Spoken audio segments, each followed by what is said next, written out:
Olá, amigos de Carta Capital, sejam bem-vindos a mais um programa Fechamento. O meu nome é Rodrigo Martins, eu sou um dos editores da revista e hoje eu estou na companhia do repórter especial André Barrocal, direto de Brasília. Seja bem-vindo, André. Oi, Rodrigo, boa noite. Boa noite, Mariana, nossa colega. Boa noite também ao nosso convidado especial e também a todos que nos assistem.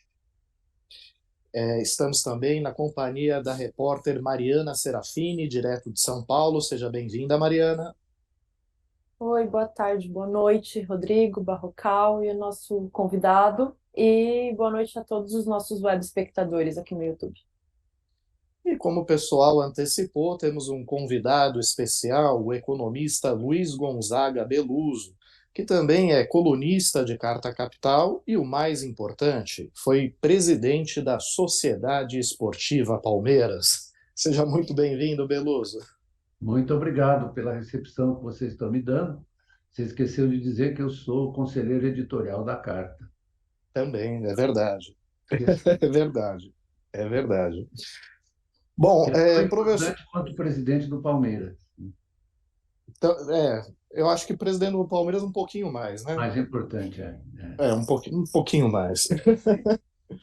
Professor, antes de fazer a primeira pergunta para o senhor, eu vou pedir para o Kaká passar aqui uma declaração que foi feita pelo presidente Lula no início da semana, durante a posse do ex-ministro Aloysio Mercadante na presidência do BNDES, ocasião na qual o presidente Lula criticou as altas taxas de juros praticadas pelo Banco Central na atual administração. Kaká, passa para a gente, por favor, essa declaração do presidente Lula. A classe empresarial que precisa aprender a reivindicar, precisa aprender a reclamar dos juros altos, precisa aprender a reclamar, porque quando o Banco Central era dependente de mim, todo mundo reclamava. Era o único dia que a Fiesp falava, era quando aumentava os juros. Era o único dia. Era alguns dirigentes sindicais, tinha aqui alguns amigos meus, e a Fiesp, todo dia do cupom, ele falava do juro, todo dia do cupom. Agora eles não falam.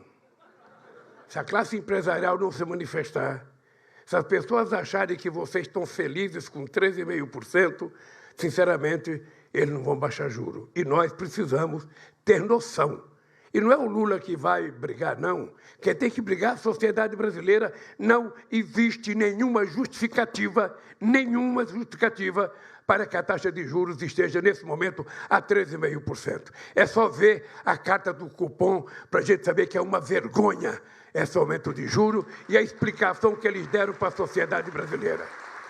Tem muita gente que fala, mas o presidente não pode falar isso, o presidente da República não pode falar.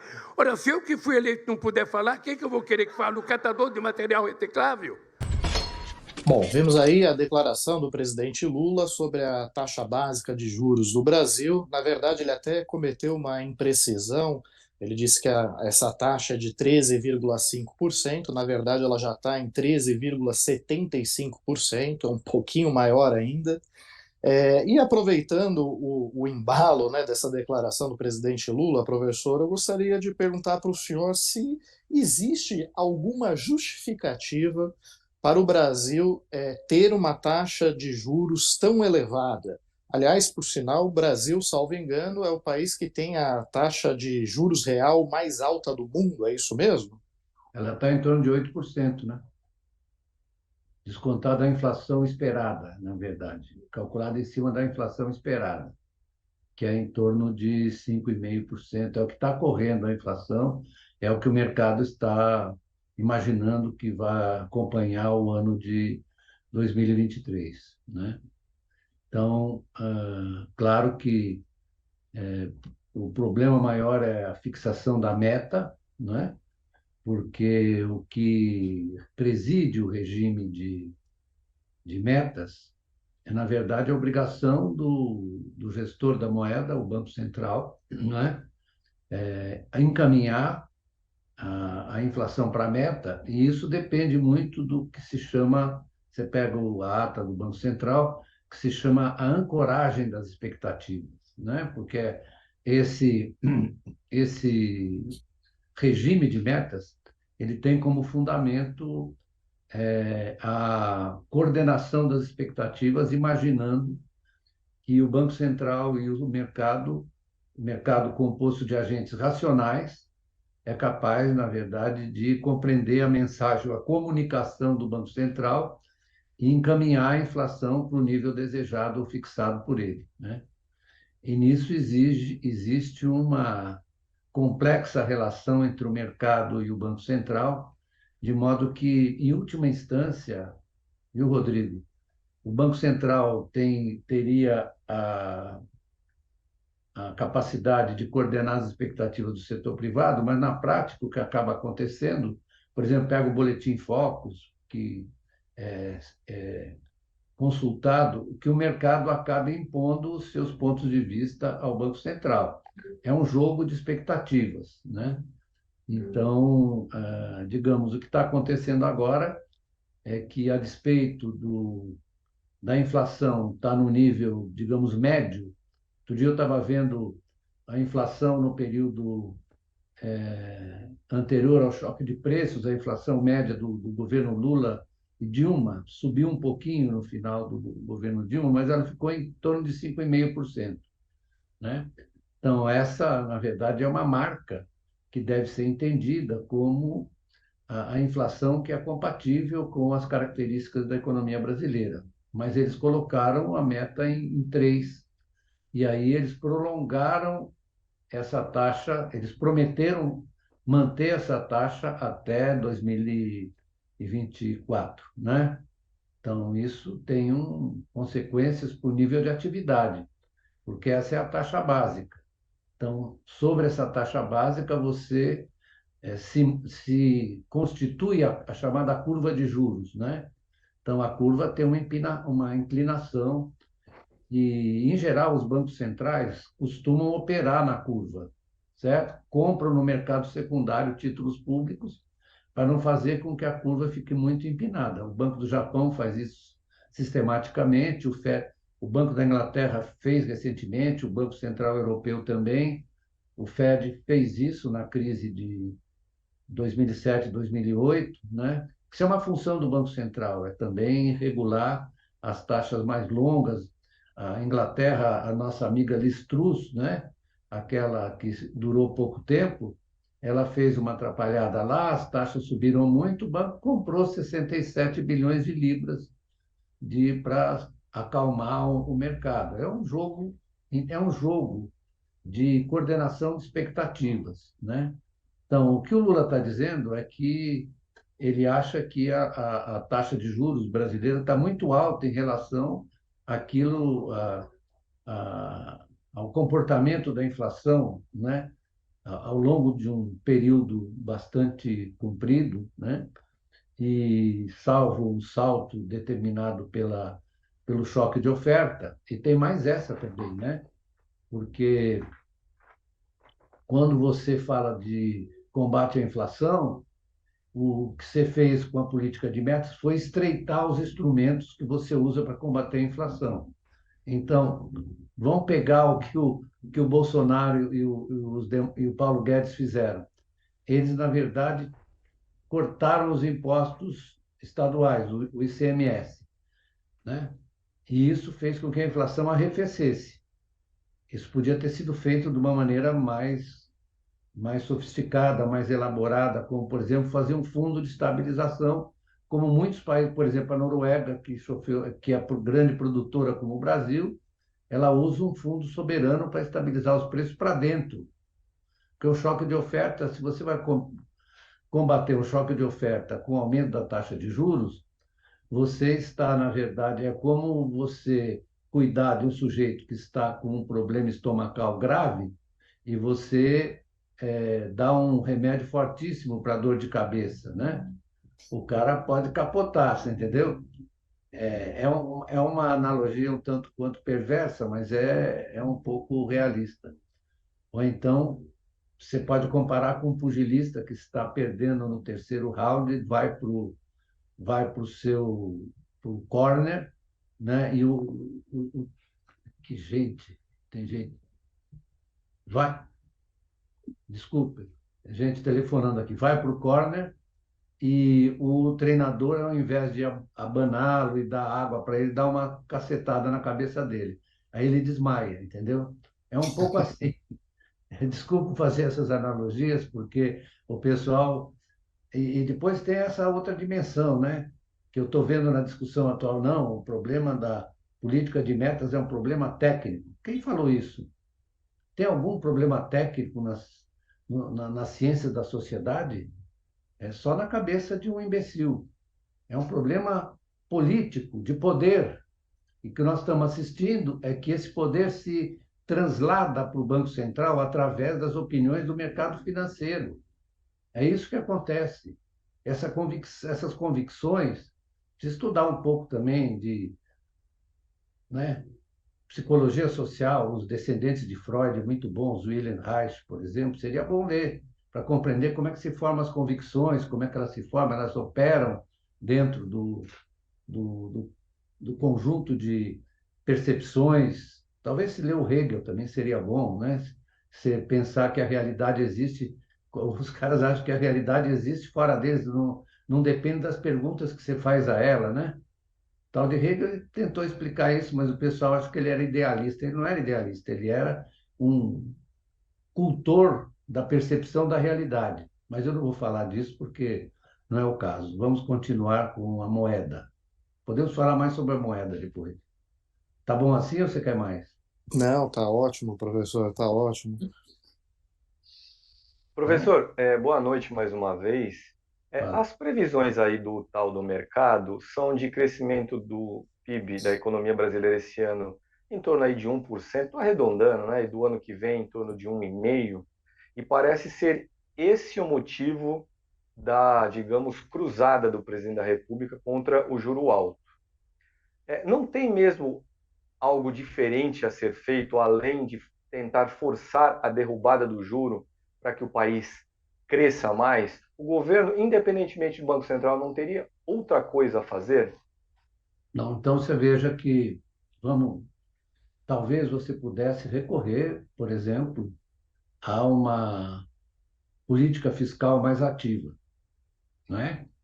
Mas na verdade o que os mercados dizem, aí você vai aumentar o risco fiscal. E o risco fiscal exige uma taxa de juros mais alta. Aliás, é o que eles alegam, certo? Eles estão dizendo que o Brasil tem um perigosíssimo risco fiscal que está expresso. Aliás, nós tivemos o ano passado, por várias circunstâncias, superávit, por causa até da inflação, que a inflação ajuda a subir a receita nominal, né? E de outros fatores. Mas, ao mesmo tempo, eles ficam preocupados com a dívida pública, que é, né, é outro sintoma do risco fiscal. Bom, eu não gosto de falar essas coisas, mas, francamente, isso é uma coisa de um primarismo que não tem. Eu estava, aliás, antes lendo aqui um livro do Barry Eichengreen, que é um economista do mainstream, mas ele escreveu um livro em defesa of public debt. Então, ele faz uma avaliação dessa discussão sobre o risco fiscal, sobretudo quando ele é visto a partir da evolução da dívida, né? Então, não há nenhum episódio de calote em dívida pública que está denominada na sua própria moeda, que é o caso da dívida pública brasileira, que o Brasil é credor líquido internacionalmente por causa das reservas, certo? Então, o Brasil é credor líquido, o Brasil não tem risco, pelo menos por hora, espero que isso se mantenha, não tem risco de uma crise de dívida externa. Todas as crises que ocorreram foram de dívida externa. Agora, eles não separam nada de nada. É sempre uma conversaiada. Você vai conversar com o cara do mercado, ele nem sabe quem foi o Roberto Campos, sabe? Ele não sabe quem foi o Bulhões, não sabe nada. Ele só fica ali mexendo. Eu fui consultor de uma corretora, eu sei como eles são precários. Eles operam ali, não sabem direito qual é o resultado da operação. Então, o que eu quero dizer para você é que a relação entre política monetária e política fiscal é muito intensa. É separável só por uma questão analítica, porque elas têm articulação. Por exemplo, né, vamos supor que o governo queira ampliar o gasto e aumente a dívida pública. O Banco Central os bancos centrais no mundo inteiro compram a dívida pública para impedir que a taxa de juros longa, ou a taxa de juros que é cobrada, no fundo, pelo mercado para quem vai fazer uma operação de investimento, né? Os caras ficam mandando mensagem aqui, não param de mandar. Mas eu quero dizer que isso é uma questão de compreensão de como isso funciona e pelo, foi constituído pelo capitalismo ao longo da sua história, que é outra coisa que me deixa preocupado, porque você já teve momentos em que a política monetária e a política fiscal estavam muito articuladas. Por exemplo, no Brasil, no tempo do desenvolvimento, era assim. A inflação era mais alta, mas por outras razões. Mas, no entanto, a economia avançou. No caso da Europa, por exemplo, é só ler a história para você ver como estava articulada a política de crédito e a política fiscal. Como a economia crescia muito, viu, Barroca? Crescia muito, o gasto fiscal era absorvido pelo crescimento da renda, certo? Então, a dívida pública não crescia. O que tem acontecido nos últimos anos, e que precisa ser observado, tem muita gente que fez estudo empírico sobre isso, é que o aumento da dívida, né, foi para exatamente socorrer o baixo crescimento da renda. E o aumento da dívida não conseguiu estimular o crescimento da renda por várias razões. Chega um momento em que o endividamento privado, o endividamento das famílias ou das empresas, por exemplo, ele se torna um obstáculo para o crescimento da economia. Por quê? Porque o efeito multiplicador que nasce do gasto público ou privado, ele é encolhido. Ou seja, as pessoas, ao receberem a renda, ao invés de gastarem e multiplicarem o efeito inicial do gasto, elas vão e pagam a dívida. Hoje é gravíssima essa situação. No mundo inteiro, você sabe qual é o estoque de dívida sobre o PIB que você tem hoje? Total? 367%. São 300 trilhões de dívida. Acabou de ser calculado pelo... Ninguém está prestando atenção. Ninguém não, tem uns caras que estão. Aquele sujeito do BlackRock lá, aquele ricaço do BlackRock, está ultra preocupado, porque é o seguinte, você está subindo a taxa de juros para combater a inflação, ele tem medo de um colapso do preço dos ativos, certo? Porque o endividamento tá muito elevado por essa assincronia entre o crescimento da dívida e o crescimento da renda. A dívida é constitutiva da formação da renda no capitalismo. É através da dívida que se cria moeda e permite que as pessoas invistam, né? É o que o Marx chamou, Karl Marx, que entendia muito de moeda, chamou de riqueza potencial, porque você cria o crédito com o objetivo de financiar alguma coisa que vai se transformar num ativo produtivo ou não, né? Mas que toca a economia para frente. Eu respondi sua pergunta, Barrocal? Respondeu, professor. Respondeu sim. E, na verdade, era uma pergunta com a seguinte premissa: o Banco Central mantém o juro alto e ainda diz em seus comunicados que se o governo quiser gastar mais, isso vai obrigar o Banco Central a aumentar o juro. Subir o juro, exatamente. É uma armadilha.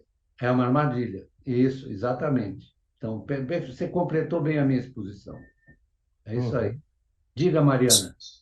Professor, a gente acompanha nos últimos períodos que a população brasileira perdeu muito o poder de compra. Eu queria saber que movimentos possíveis para retomar o poder de compra da população, mas também para, eu imagino que sejam coisas diferentes, para revalorizar a nossa moeda, para o real voltar a ter um pouco mais de poder competitivo frente a outras moedas, né? Bom, minha cara Mariana, deixa eu lhe dizer, você tocou num ponto aí um pouco delicado, que é o problema da relação da moeda brasileira com as moedas do resto do mundo, né?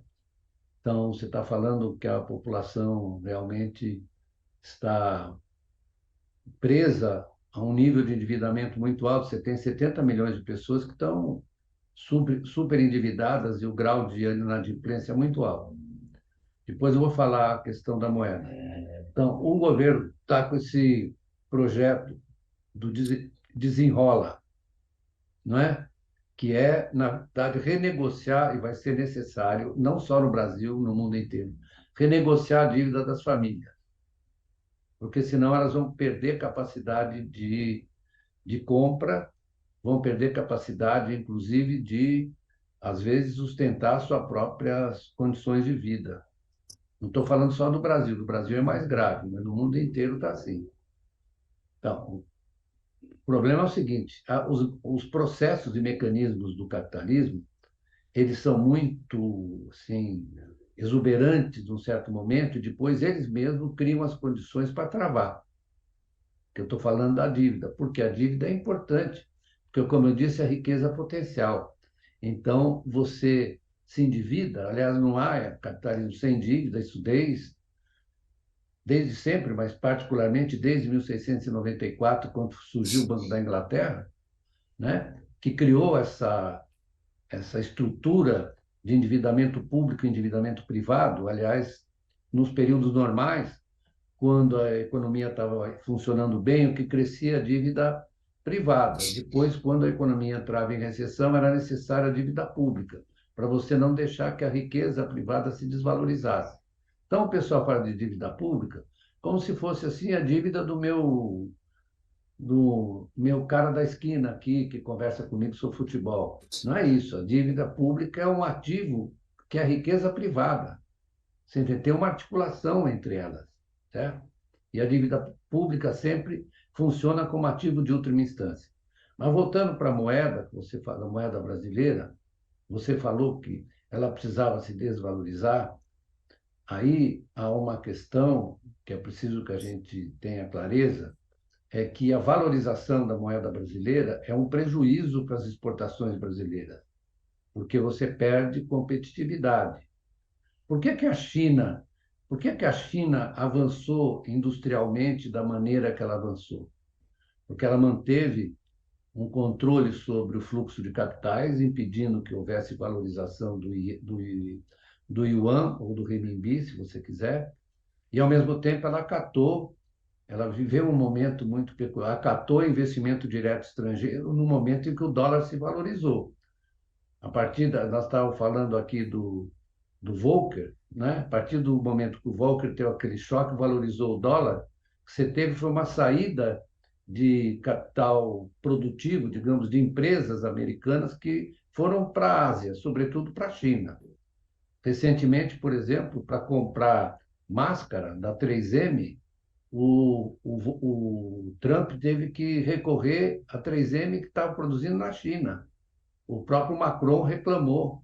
Então, a China usou uma estratégia, claro que tem a ver com as peculiaridades dele, de manter o renminbi desvalorizado para favorecer as exportações deles, e eles hoje têm reservas. O Brasil tem 360 bi de reservas, ganhou naquele tempo em que as commodities estavam valorizando, né?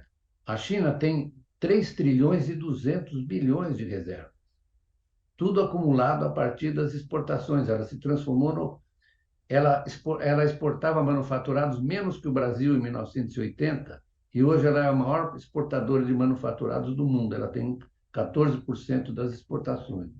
Então, essa questão da moeda, você tocou num ponto muito delicado, porque o Brasil, assim, a China, não mais, mas já foi assim, tem uma moeda não conversível. Ou seja, o que quer dizer isso? É simples. Você já imaginou um importador francês fazendo um negócio com um exportador alemão, denominar a transação em reais?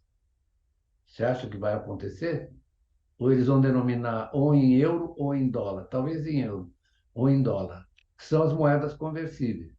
Então, isso é uma fragilidade, é a chamado pecado original da nossa moeda, é uma fragilidade constitutiva. Então, o que eu observo e observei durante muito tempo, ao longo dos meus 80 anos, né, pelo menos uma parte deles, eu fiquei observando a importância que você tem dessa relação do país relações monetárias, financeiras do país com o resto do mundo. Aqui no Brasil ninguém percebe, ninguém presta atenção nisso. Porque os operadores de mesa, o que eles querem fazer? Eles querem fazer arbitragem com câmbio e juros, o que vai mexendo com o câmbio e juros na medida em que entra e sai. Certo? Não por acaso o Keynes recomendou, olha, precisa proibir esse tipo de fluxo de capital, por isso que ele criou o Banco Mundial, porque ele queria que o Banco Mundial fosse o intermediário na entrada de capitais produtivos para os países que necessitavam e bloquear os capitais especulativos, que fazem arbitragem e que são os dominantes hoje. Então, você veja, eu estava vendo um cara falar, não, porque a taxa de juros vai chegar, a taxa de câmbio vai chegar a 4,60. Falei, filho, sai dessa, sabe por quê? Porque já diante de um trimelique qualquer, ela já saiu dos 5, foi para 5,10, já vai para 5, você entendeu? Isso aí não tem nenhuma estabilidade. E você já viu as pessoas discutindo isso aqui? Ninguém fala desse assunto. Ninguém fala. Só falam que entrou tanto, saiu tanto. Isso não quer dizer nada, porque investimento direto estrangeiro, em geral, o que acontece é a arbitragem, que é feita através do chamado empréstimos intercompany. As empresas emprestam umas para as outras exatamente para ganhar um pouco de dinheiro na arbitragem. Entende? Então, é um problema que nós não estamos tratando. Eu espero que essa posição do Brasil como um país que tem um potencial ambiental muito grande nos favoreça e entra dinheiro desses fundos, inclusive dinheiro privado, para financiar a questão ambiental. É muito provável, porque essa questão está se tornando tão avassaladora que até mesmo o setor privado é capaz de se dedicar a financiar esses green bonds, etc., e pode melhorar muito a situação do Brasil. Veja o caso da Argentina. A Argentina não tem moeda há muito tempo. A moeda da Argentina é o dólar. O peso é só uma farsa, certo? De vez em quando a moeda aparece vestida de peso, mas logo eles tiram a roupa dele e vira dólar, tá? Eles têm dólar, tem dólar embaixo da cama. Eu estou dizendo isso que eu sei. Eu tenho muitos amigos argentinos que trabalham com dólar, não tem peso. Respondi para você, não? Muito obrigada. Não. Professor, já deu aqui o horário que a gente havia combinado, mas temos aqui várias perguntas que foram encaminhadas. Eu queria contemplar pelo menos parte delas, né? Pode, pode. Desde que não chegue na hora do jogo do Palmeiras, a gente pode conversar. Então vamos lá. Eu vou tentar juntar, então, porque eu acho que são temas correlatos, né? Muita gente perguntando se realmente faz sentido ter um banco central autônomo ou independente. O Carlo acrescenta, afinal de contas, quem é que manda de fato no Banco Central hoje? É o mercado, né? E o Salatris pede para o senhor se manifestar sobre aquele pequeno errinho de 12 bilhões nas contas apresentadas pelo BC. Eu ia até falar disso, pois é. Isso é uma coisa séria, né? Porque não pode cometer um erro de 12 bilhões. Mas, de qualquer maneira, eu acho que o erro também se deve a esse movimento de capitais que é muito difícil de você capturar no momento que ele está ocorrendo, né? Eu vi que a reação do mercado foi assim um pouco intensa, né? Mas falando lá da outra questão, da outra pergunta, que diz respeito a quem é que manda, pois em geral, eu vou dar uma resposta mais geral depois, em geral, a chamada teoria econômica convencional, ela, na verdade, afasta do seu horizonte a discussão das relações de poder, certo? Aliás, o modelo de equilíbrio geral, por exemplo, que foi o próprio Adam Smith, que falava do interesse pessoal realizando o interesse coletivo, né, dos indivíduos com seu interesse pessoal, na busca de maior produtividade, eles realizavam o interesse coletivo, mas o Adam Smith ainda era meio maneiro. Aí você chega no Walras, na teoria do equilíbrio, todos os agentes são iguais, têm igual poder. O poder foi eliminado da economia, né? É claro que você tem outros autores que cuidaram disso, né? Particularmente o Marx, na verdade, é que as relações de poder estão metidas por dentro das relações econômicas, né? E ele fala isso de uma maneira muito clara, né? O pessoal às vezes não entende que o Marx construiu uma catedral, né? Vindo da mercadoria para o dinheiro, né? O dinheiro transformando a mercadoria, depois virando dinheiro de crédito e capital fictício, que ele chamava, que era o valorização financeira, né? E ele era muito claro, o que o capitalismo fez foi erigir o sistema financeiro no grande alocador de recursos, né?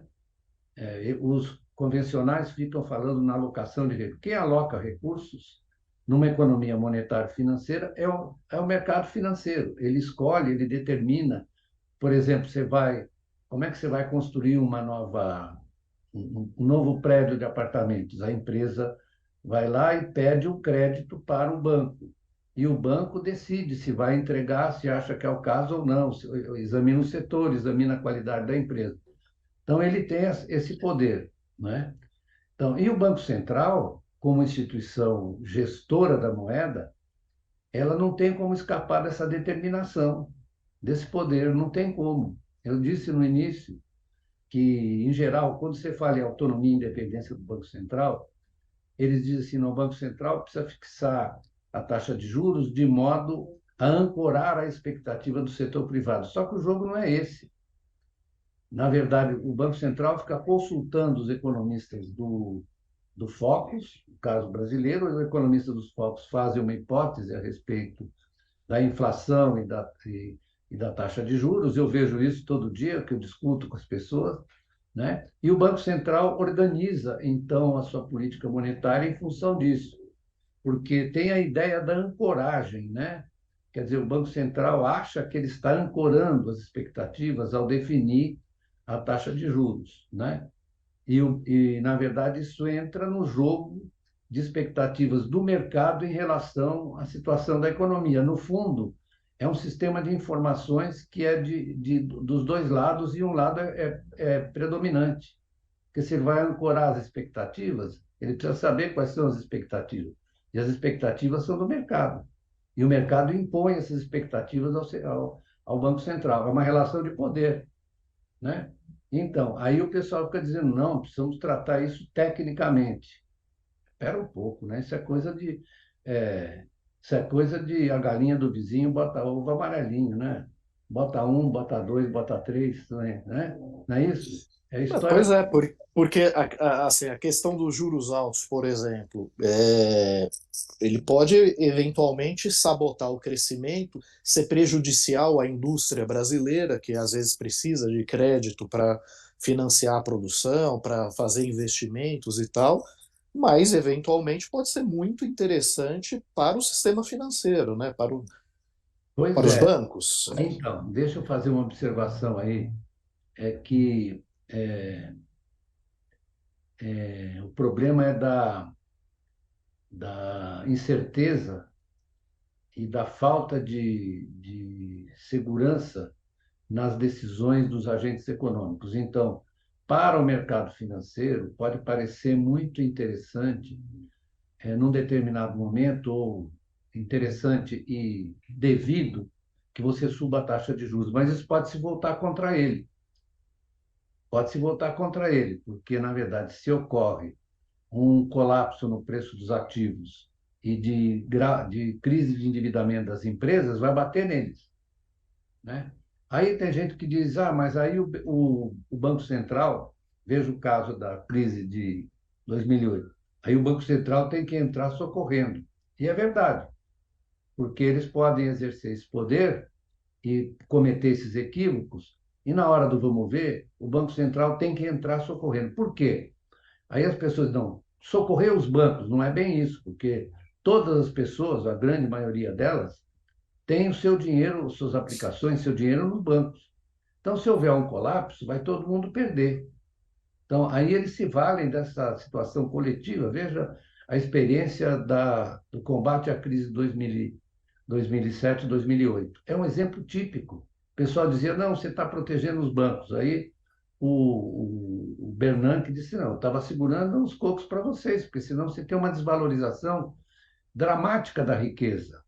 Pega a crise de 29, que ocorre em 29, o choque negativo, né? Os ativos se desvalorizam, as pessoas perdem dinheiro, ficam empobrecidas, e o Roosevelt só conseguiu começar a fazer em 33. Aí a macaxetinha, eu não sei se vocês assistiram um filme, They Shot Horses, Don't They? Era um filme espetacular, né? Com ótimos atores, que tratava dessa desgraça que era a sociedade americana naquele momento, as pessoas empobrecidas, morrendo de fome, etc., né? Porque perderam todo o dinheiro, não tinha mais, os bancos quebraram, etc., etc. Então, essa coisa do mercado financeiro é de uma força enorme, e, ao mesmo tempo, o exercício dessa força pode levar eles a pedir o socorro do Estado quando for necessário, e o Estado não tem jeito, tem que socorrer, né? Uhum. Professor, eu agradeço muito pela sua atenção, pela sua disposição de participar aqui do nosso debate. Não vou tomar mais tempo do senhor, senão vai atrasar o jogo do Palmeiras, Isso que é é, grave. que é muito grave, é muito grave. Afinal de contas, a gente tem que ter prioridades na vida, Claro. e imagino que a prioridade do senhor é acompanhar o jogo do primeiro campeão mundial e do maior campeão nacional de todos os Isso. tempos, né? Perfeito, Rodrigo. Você foi ao ponto. Então tá certo, professor. Mais uma vez, obrigado. Um forte Imagina. abraço. Abração. Tchau, tchau. Boa noite aí, Bom, professor. e agora eu vou voltar aqui para o meu colega André Barrocal, que concorda com essa avaliação de que Palmeiras é o primeiro campeão mundial e o maior campeão nacional de todos os tempos, ele que é corintiano e está com uma dor de cotovelo enorme. Eu sou a Barrocal, favor do combate à desinformação e às fake news. Estou nessa cruzada aí. ah, Joe Biden e Luiz Inácio vão se encontrar amanhã, inclusive. né? Então, né? Eu acho que o Barrocal ele é daquele time que acha que o campeonato mundial ele só surgiu depois que a Toyota resolveu patrocinar o futebol. Mas tudo Não que bem. aquilo era mundial da Toyota, não era mundial da FIFA. Mundial da FIFA, quem ganhou o primeiro, inclusive, foi o meu time, né? No ano 2000. É, mas enfim, deixando essa história de lado, até porque a FIFA sabemos bem por quem era administrada à época, né? O senhor João Avelange e companhia. Barrocal, fale para a gente um pouquinho mais sobre esse personagem que está à frente do Banco Central, né? Roberto Campos Neto. Quem é ele, né? Quem é essa figura? Por que que há uma séria desconfiança de que ele está manobrando a taxa de juros de forma intencionalmente a prejudicar o crescimento da economia brasileira? Roberto Campos Neto é um economista de linhagem liberal, bem liberal, ortodoxa. O avô dele foi um serviçal da ditadura militar, inclusive nosso entrevistado citou há pouco Roberto Campos, ministro do Planejamento da ditadura militar, era outro desses ultraliberais. Roberto Campos Neto, amigo de Paulo Guedes, o ex-ministro da Economia do governo Bolsonaro, foi juntamente com Paulo Guedes um dos formuladores do programa econômico de Bolsonaro e, com Bolsonaro no poder, chegou à presidência do Banco Central, em fevereiro de 2019. E a partir de 2021, passou a ter mandato como presidente do Banco Central em razão da aprovação da lei da autonomia do Banco Central, uma lei defendida por ele, defendida por Paulo Guedes, defendida por Jair Bolsonaro.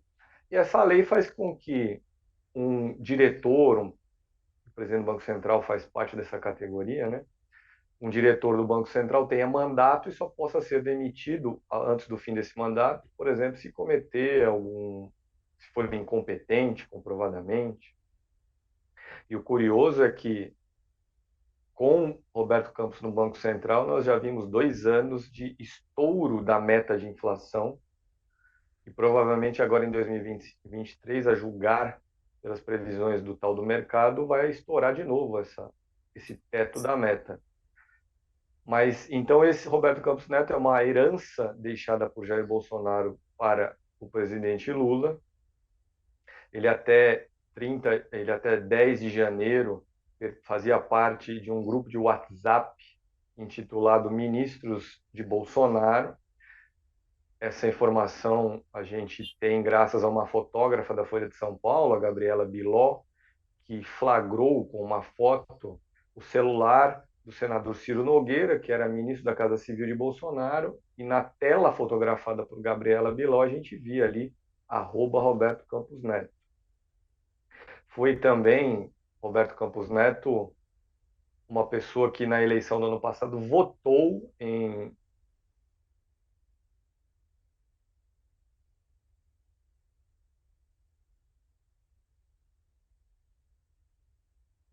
Bom, tivemos aqui um problema técnico na transmissão do Barrocal. Assim que ele retornar, nós voltaremos a falar com ele.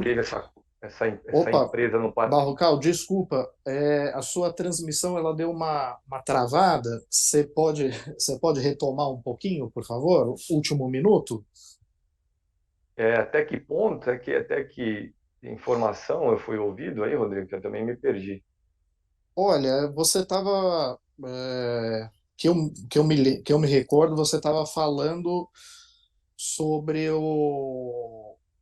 a fotografia que foi feita pela repórter da Folha de São Paulo, mostrando que ele fazia parte do grupo Ministros de Bolsonaro e emendou numa outra história. Aí foi nesse momento que começou a travar. A outra história são os Pandora Papers, uma revelação mundial por um consórcio de veículos de imprensa no ano de 2021 sobre a existência de toneladas de papéis a respeito de contas em paraísos fiscais.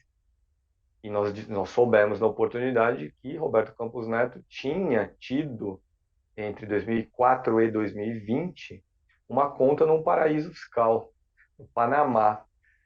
Vamos reparar que ele só fechou essa conta no ano de 2020, quando já era, há mais de um ano, ministro do governo, ou melhor, presidente do Banco Central no governo Bolsonaro. Ele e Lula tiveram uma única conversa tete a tete, foi em 30 de janeiro, no hotel em que Lula estava hospedado ainda na condição de presidente eleito, não de presidente empossado. Esteve Campos Neto por 2 vezes reunido frente a frente com o ministro da Fazenda, Fernando Haddad, uma em dezembro, quando Haddad ainda era só um ministro indicado da Fazenda, e a outra no final de janeiro, em São Paulo, no escritório do Ministério da Fazenda em São Paulo. Mas esse é o personagem a quem Lula declarou guerra, digamos assim, metaforicamente declarou guerra nos últimos dias, em razão das taxas altas de juro do Banco Central, algo que o presidente da República entende que vai atrapalhar os planos de levar a economia brasileira a crescer, além do que aquilo que já temos visto aí como previsão do tal do mercado, que é uma previsão ridícula na ordem de 1%. Agora, em notinhas de jornal aqui e acolá, houve quem dissesse que o presidente Lula teria ouvido de agentes do mercado financeiro uma espécie de confissão do próprio Roberto Campos Neto da intenção dele de realmente não colaborar com o crescimento da economia. Você soube de algo a respeito disso, de fato, não? De alguma conversa do presidente do Banco Central com representantes do mercado financeiro, no qual ele demonstrava essa má vontade com o governo Lula? Não, Rodrigo, eu diria que ele age como age por convicção ideológica. Ele que é um economista de linhagem liberal, como eu destaquei.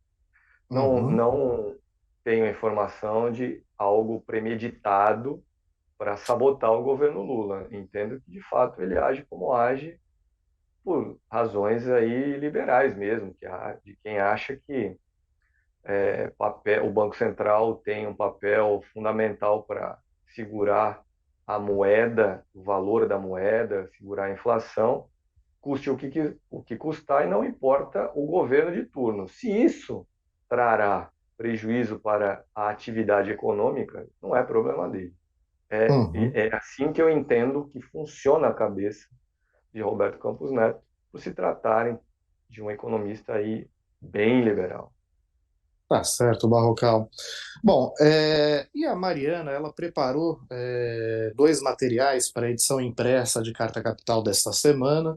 Uma é uma entrevista com a ministra da Mulher, Cida Gonçalves, mas essa entrevista que foi feita em parceria com o Vitor Ohana, repórter do site de Carta Capital, já estará disponível no canal de Carta Capital no YouTube. Logo mais, essa entrevista ela foi gravada e logo mais o Kaká deve soltar, não sei se hoje ou amanhã. Amanhã às 14 horas, acabo de receber a informação.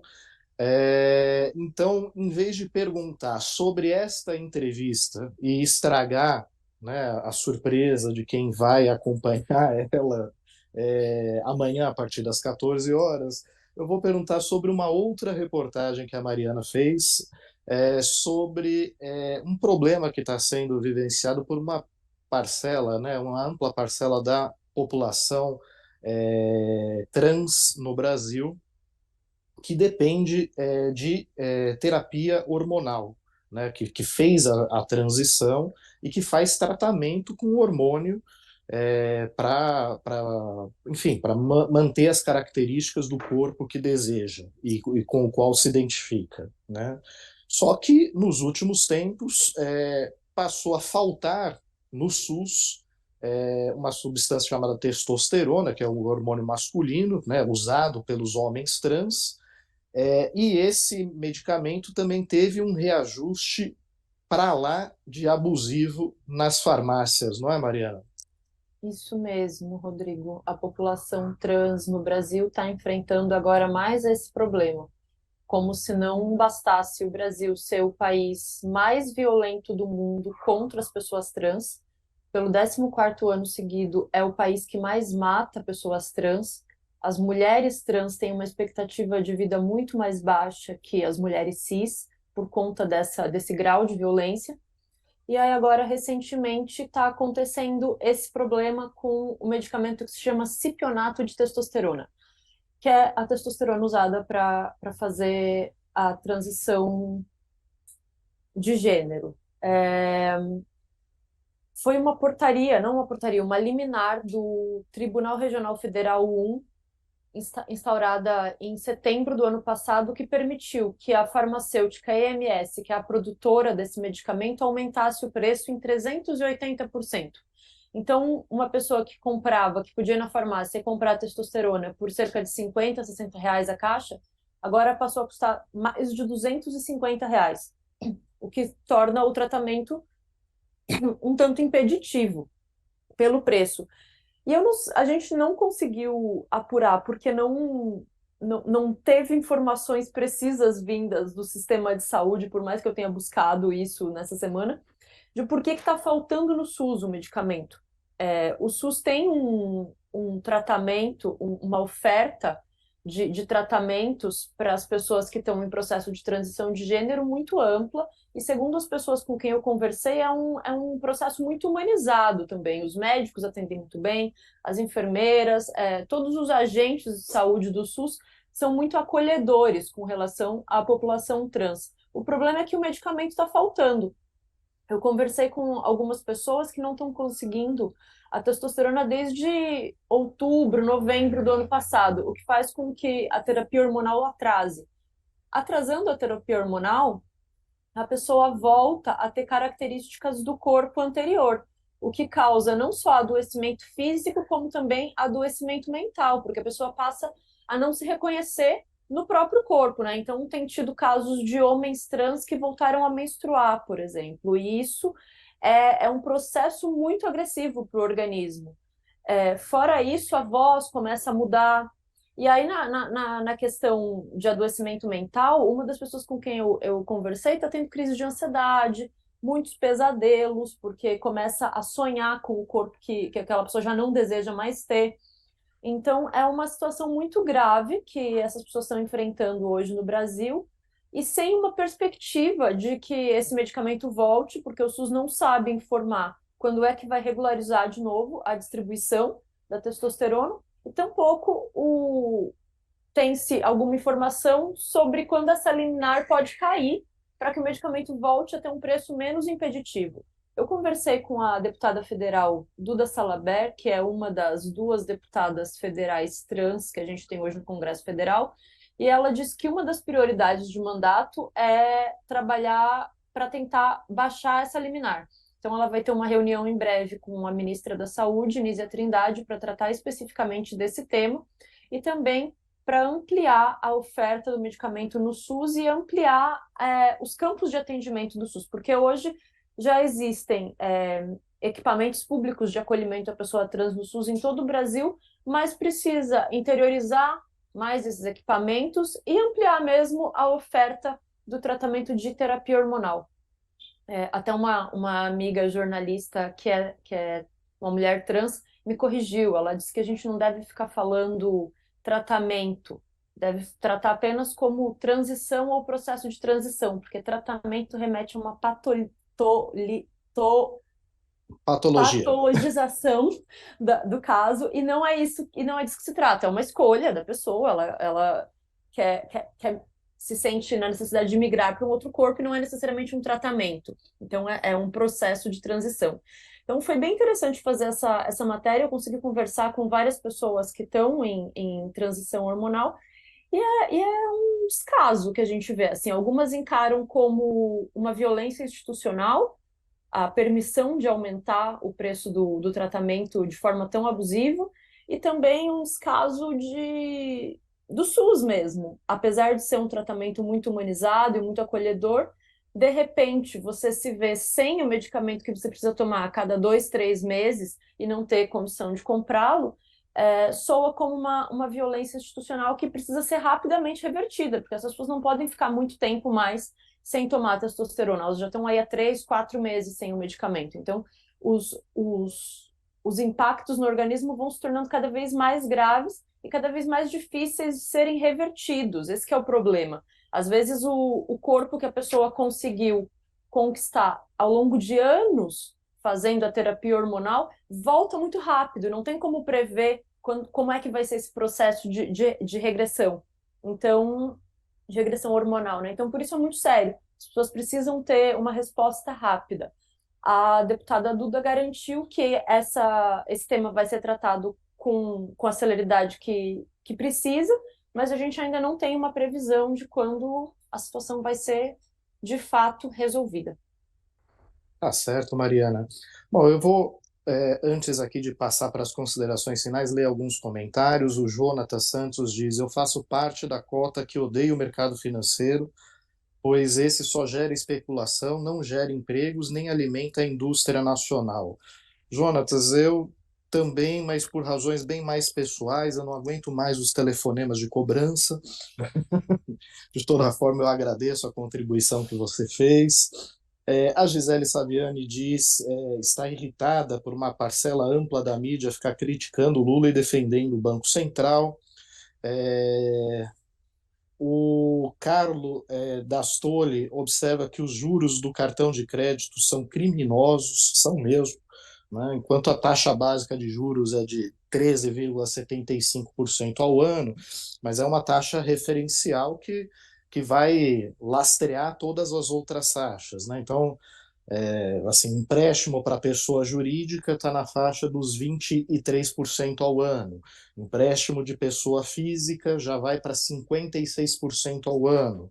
Né? Cheque especial, se a pessoa cai no cheque especial, é 180% ao ano. Né? Se a pessoa faz um parcelamento no cartão de crédito, é mais de 200% ao ano. E se a pessoa cai no rotativo do cartão de crédito, são inacreditáveis 409% ao ano.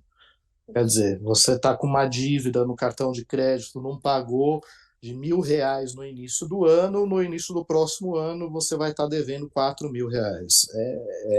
É realmente espantoso que isso ocorra.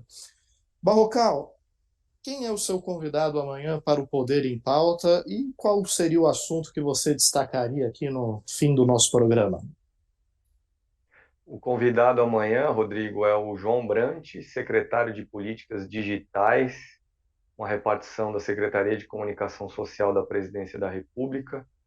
Será uma entrevista sobre os planos do governo para, quem sabe, defender no Congresso Nacional uma lei para regular as big techs, as chamadas plataformas, as grandes empresas aí que dominam a comunicação online. Estamos falando de Google, Facebook, Twitter, porque essas plataformas elas têm hoje uma proteção legal, uma proteção garantida pelo Marco Civil da Internet, uma lei de 2014.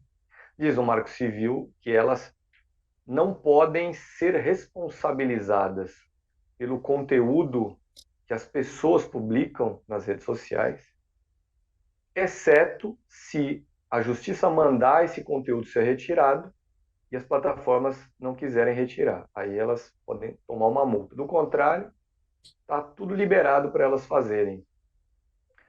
E esse é um tema, e agora eu faço uma transição, né, para o meu comentário final. Esse é um tema, o da regulação das plataformas, das big techs, que será um dos assuntos discutidos entre Lula e Joe Biden amanhã na Casa Branca. O presidente brasileiro viajou hoje para os Estados Unidos e encontrará o americano à tarde, por volta das 5:30 da tarde, esse é o horário previsto.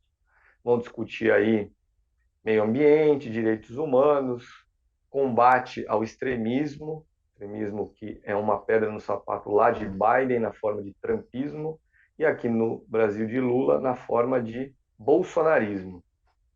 Lá nos Estados Unidos, o Biden tem uma cruzada particular justamente contra essa blindagem legal das plataformas. Lá nos Estados Unidos, uma lei dos anos 1990 também protege as empresas aí de tecnologia da informação, de comunicação digital, de qualquer punição pelo conteúdo que elas vinculem aí em nome de terceiros.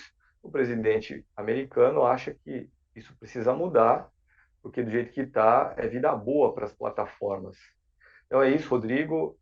A minha entrevista amanhã aqui no canal de Carta Capital no YouTube, às 16 horas.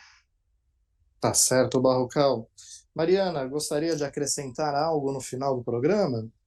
Eu acho que a gente precisa ficar de olho que hoje o PSOL protocolou, junto ao Conselho de Ética do Senado, uma representação pedindo a cassação da senadora Damares, a ex-ministra, porque, segundo o documento, o que foi apurado é que a Damares, enquanto ministra, teve uma atitude etnocida com relação aos Yanomamis. Então, eu acho que é uma questão que a gente tem que ficar de olho para ver se vai render de fato a cassação da senadora. Tá certo. E eu aproveito o gancho da declaração da Mariana para convidar todos a ler uma reportagem da Fabíola Mendonça, na edição impressa de Carta Capital, que fala sobre a situação dos Yanomami, mas não só, né? O governo federal está fazendo o processo de desintrusão da terra indígena Yanomami. Os garimpeiros receberam aí um prazo de 2 semanas para saírem de forma pacífica da terra indígena, e já está ocorrendo de fato uma desocupação, inclusive há imagens que estão sendo divulgadas pelo governo de garimpeiros em fuga, da Polícia Federal apreendendo maquinário, colocando fogo em maquinário, em aviões que são utilizados pelo garimpo. Mas essa reportagem da Fabíola ela é muito interessante porque ela mostra como esse problema ele está disseminado em várias outras terras indígenas. Tanto que aquele despacho do ministro Luiz Roberto Barroso, quando ele pede o processo de desintrusão da terra indígena Yanomami, ele não pede só para a terra indígena Yanomami, ele menciona outras 6 terras indígenas. E a Fabíola fala justamente sobre a situação dessas outras 6 terras indígenas, que também estão sendo pressionadas pelo garimpo, né, ilegal, mas não só. São alvo de grileiros, madeireiros, pesca ilegal, enfim, todos os criminosos que atuam na floresta. Uma reportagem que vale muito a pena conferir. E eu aproveito também para fazer autopropaganda, uma entrevista que eu fiz com a deputada Luísa Erundina, também uma reflexão bastante interessante sobre a necessidade do governo Lula buscar construir a sua governabilidade, não só pelo alto, pelos acordos, né, com os partidos no parlamento, né, mas também tentando reforçar a sua base social e a mobilização nas ruas, até para que ele não precise fazer concessões inaceitáveis de seu programa. Também acho que é um conteúdo que vale muito a pena e convido a todos a comprar a edição impressa de Carta Capital nas bancas, se você não for assinante. Se for assinante, receber em casa ou já antecipar a leitura no site de Carta Capital, já estará disponível a partir de amanhã para todos acessarem. Bom, pessoal, eu agradeço muito a atenção de todos, agradeço aos meus colegas de bancada pela paciência e, como o professor Beluso, eu vou me despedir de vocês rapidamente para acompanhar o jogo do Palmeiras. Um forte abraço a todos. Tchau, Boa pessoal. noite. Boa noite.